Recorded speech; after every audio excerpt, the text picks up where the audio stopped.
400 पार का जो नारा था, क्या आपको लगता है वो भारी पड़ा है? क्योंकि 400 पार जो है उसकी वजह से बहुत सारी अटकलें लगी थी कि संविधान बदल देंगे, तानाशाही आ जाएगी। निश्चित रूप से नहीं। संविधान बदलने जितना बहुमत हमारे पास 10 साल से है। आप क्या मानती है कि राहुल बाबा एंड कंपनी बोलेगी और देश मान लेगा? देश ने ही हमें बहुमत दिया है। देश की जनता को मालूम है कि मोदी जी के पास 10 साल से संविधान बदलने के लिए पर्याप्त बहुमत है। हमने कभी ये अप्रोच नहीं किया। हाँ, हमें 400 सीट जरूर चाहिए क्योंकि देश में राजनीति में स्थिरता लानी है। 400 सीट जरूर चाहिए क्योंकि भारत की सीमाओं को चौक चौबंद और सुरक्षित रखना है। 400 सीट इसलिए चाहिए कि देश को दुनिया में तीसरे नंबर का अर्थतंत्र बनाना है। 400 सीट इसलिए चाहिए कि जो थोड़े बचे कुछे गरीबों को अभी लाभ मिलना बाकी है, वो काम भी हमने पूरा करना है। हमें 400 सीट इसलिए चाहिए कि अभी भी हर घर में शुद्ध पीने का पानी पहुंचाना बाकी है।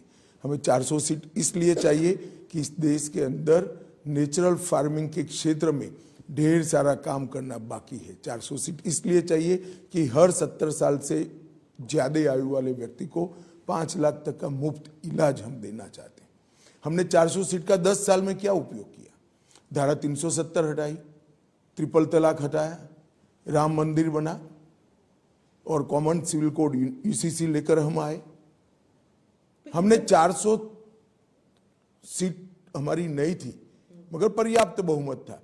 इसका उपयोग हमने संविधान सभा ने जो देश को वादे किए थे वो सारे वादे पूरे करने में। पर वो 272 से भी हो सकता था। 400 मतलब आपने जब 400 किया तो इट लुक लाइक कोई बड़ा कदम उठाना है। नहीं, 400 और 272 से कोई फर्क नहीं पड़ता। हाँ, एग्जैक्टली। बड़ा कदम उठाने के लिए 400 की जरूरत ही नहीं है। अभी हम उठा सकते हैं, मैं यही कहता हूं आपको। परंतु 400 सीट कोई भी व्यक्ति अपने काम का एक्सपांशन नहीं करेगा क्या? भारतीय जनता पार्टी अपना एक्सपांशन नहीं करेगी? देखिए, बहुमत का दुरुपयोग का इतिहास मेरी पार्टी का नहीं है। बहुमत के दुरुपयोग का इतिहास इंदिरा गांधी के समय में कांग्रेस ने किया था। आर्टिकल चेंज कर दिए, लोकसभा को एक्सटेंड कर दिया, इमरजेंसी डाल दी और कोई भी कारण के बगैर 1.25 लाख लोगों को जेल के अंदर 19 महीनों के लिए ठूंस दिया।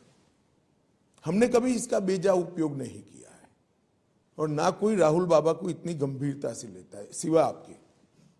पर सिर्फ राहुल गांधी नहीं, अरविंद केजरीवाल ने भी कहा है, ममता बनर्जी भी कह रही हैं कि अगर 400 लेके आते हैं या भारी बहुमत से आप जीत के आते हैं तो भारी बहुमत तो सिर्फ बहाना है, तानाशाही तो पक्का है। देखिए, ये लोग अस्थिर सरकारें चाहते हैं।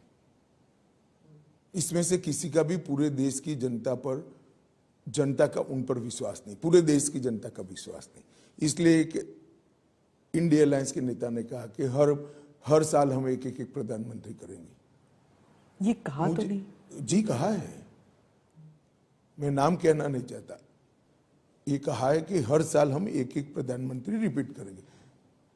ये देश में स्थिर सरकार ने कितने सारे फायदे किए हैं देश की जनता जानती है। 30 साल तक अस्थिर सरकारों का दर्द देश ने भी झेला है, देश के युवाओं ने झेला है। 1.5 पीढ़ी पूरी निकल गई अस्थिर सरकारों में। देश कहां से कहां पहुंच गया। अब मोदी जी के नेतृत्व में 2 टर्म स्थिर सरकार आई है और तीसरे टर्म ज्यादा स्थिर सरकार आए तो मैं मानता हूं देश की जनता मोदी जी के लक्ष्य के साथ है और इसी के लिए वोट कर रही है।